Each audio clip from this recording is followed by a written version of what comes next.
Bali, magandang gabi po sa ating lahat. Bali, ang ating topic ngayon ay para ipakita ko sa inyo yung paggagawa ng TV. Kasi mayroon din yung nagpagawa ng TV. Ay, ang problema daw ay yung tuner ay naputol. Ay hindi sila makapaggamit ng antena dahil nahigit daw ng bata yung wire ay siguro yung mahula na ay nahugot na dala, kaya papagawa niya sa akin. Sige po, samahan niyo po ako. Sa mga baguhan lang naman ito, doon sa mga marunong na alam na po nila kung paano ito ginagawa. Kaunting idea lang po ang i-share ko dito. Simple lang naman ho ito, medyo technical dahil kung paano ito ginagawa. Naidudugsong po yun, basta tama lang po ang pagpuprocess ng pagdudugtong. Sige po, samahan niyo po ako. Bali ito, wala na yung dulo. Ayan o. Wala na yung dulo. Ngayon eh hindi ko maalaman. Maghahatal ako din ng ibang tuner na makukuha na ng dulo. Sige po, tingnan natin.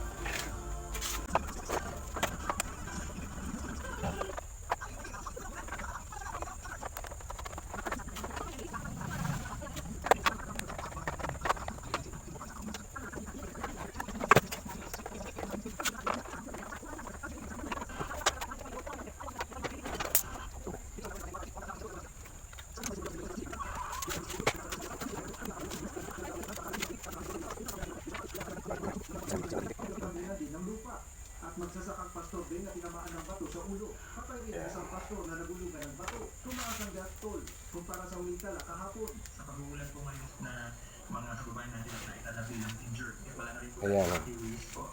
kita niyo po yan, yung tuner niya. Yan o, naputol na ito o. Ito, natanggal na.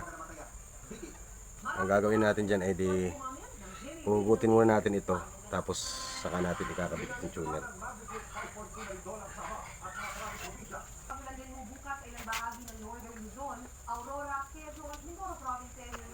Bali, nagkita po tayo ng ipapalit o. Ito po ipapalit natin. Yan.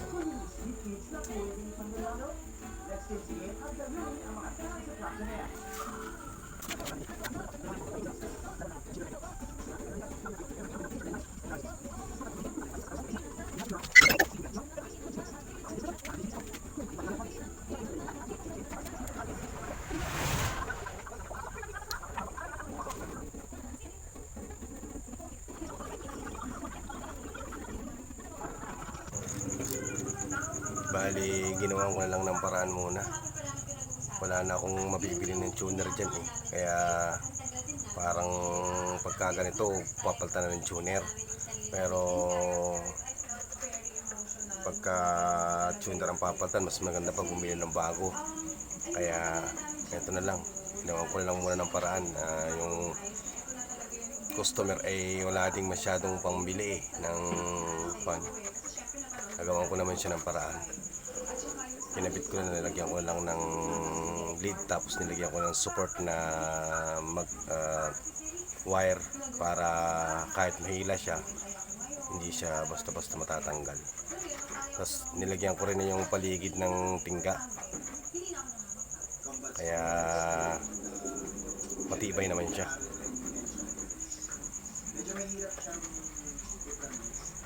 Yung connection dun sa hinang, kaya kailangan mas maganda rin ang connection. Tapos wala siyang, yung inner dapat walang leak sa dito sa body, kasi makaka-apekto yun sa reception ng tuner.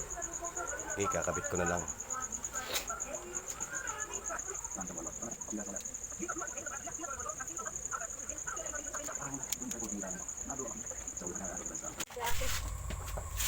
Bali, inihinang ko na po yung tuner. Bali, ganyan ako kung maghinang. Para dun sa mga baguhan, sana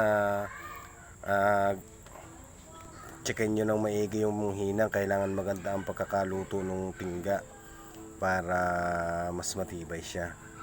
Kailangan napaplant siya. Doon sa mga sanay na naman alam, magagaling na naman maghinang yan. Bali hininangan ko na rin yung mga ibang area, mga ibang parts, katulad ng vertical, yan ang madalas naglo-lose contact. Tsaka yung mga nakikita kong mga posible pang mag-loss sa mga susunod na araw, hininangan ko na rin po. Yan ang ginagawa ko. Nakasanayan ko na kapag katapos ko maghinang ay binabras ko para pag may hindi ako napansin na mga talsik ng tingga ay matanggal. Kinabit ko na po uli sa board. At ilalagay ko na yung panara sa likod. Bali sinauna po talaga itong TV dahil yung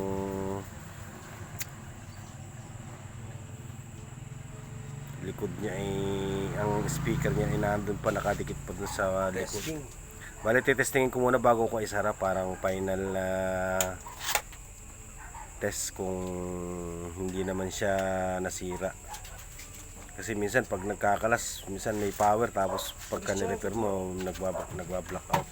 Minsan nagkakaroon ng problema. Kaya ako po dinala lang yung aking kamay para makita kung talagang nag-power. Nagkakaroon po yan ng magnetic reaction sa balat, sa balahibo pagka nag-on. Yun po ang indication namin mga technician kung normal lang yung power ng TV. Pag mahina yung hindi nagkaroon ng electromagnetic ay hindi mag-on ang TV. Pero normal po yung radiation niya sa balat, kaya normal po yung, hindi ko na chinek yung mga voltage niya dahil ang report naman nito ay tuner lang talaga ang problema, hindi naman sira yung TV. Kaya yun lang ang aking pinagpukusan. Sa testing kong yan, malalaman kung may iba pang sira. Mukhang wala naman. Ayan, no? Yan po ang speaker niya, nakahiwalay. Hindi katulad ng ibang dilikod na TV na nakadikit na doon sa may picture tube yung speaker. Ito ay nakahiwalay pa. Lumang design ng Nova.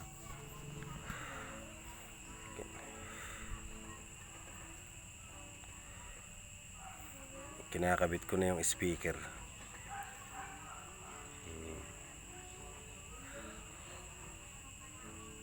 Iba pong mga technician hindi na masyado nagagawa ng ganito kasi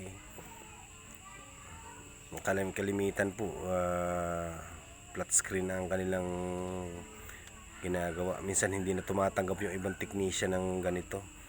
Kahit ako sana hindi na rin tatanggap, kanya nga lang ay nakiusap lang yung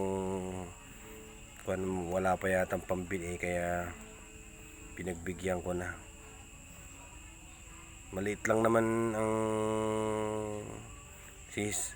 kita dito dahil ganun lang ang problema, hindi rin natin masingil lang maayos, kaya parang nakiusap lang siya. Nagawa naman natin ng ayos, sana tumagal pa yun. Wag lang nilang halitin uli yan, hindi naman yan masisira. Mukhang matibay naman yung pagkakagawa ko. Pagkatapos ko kasi testingin ko ulit kung hindi nagbago yung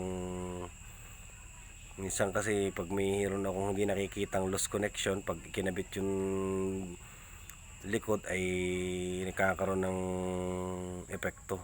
Wala naman, mukhang maayos naman. Chinik ko na rin naman yung lahat ng hinang, okay naman. Bali pagkatapos kung matesting yan ay lilinisin ko muna. Ganyan yun lagi kong ginagawa sa mga paggagawa ko ng TV kahit noon pa. Para magmukhang bagong gawa ang TV kahit luma na. Mukhang malinis na. Para pag kinuha nung customer ay hindi siya worry na pinabayaanan yung TV niya o binasta na lang ang pagkakagawa.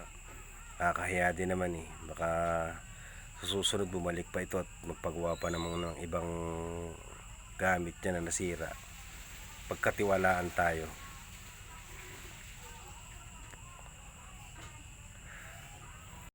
Gawa ng mga ganito ay madalang na kasi may magpagawa ng ganito eh, kasi ito'y piniface out na. May gumagamit pa rin dito pa ilan-ilan na lang sa mga bukid. Kadalasan kasi flat screen na eh ang ginagamit. Kaya minsan na lang may nagpapagawa ng ganito. Tsinaga ko lang kahit na nakiusap lang yung may-ari. Hindi ko na sana gagawin eh, para mabili na siya ng bago. Pero baka wala pa siyang pambili kanya niya yung pinagawa. Okay pa rin naman. Mukhang tatagal pa, makaka1 taon pa siguro ito. Thank you po, yun lang po.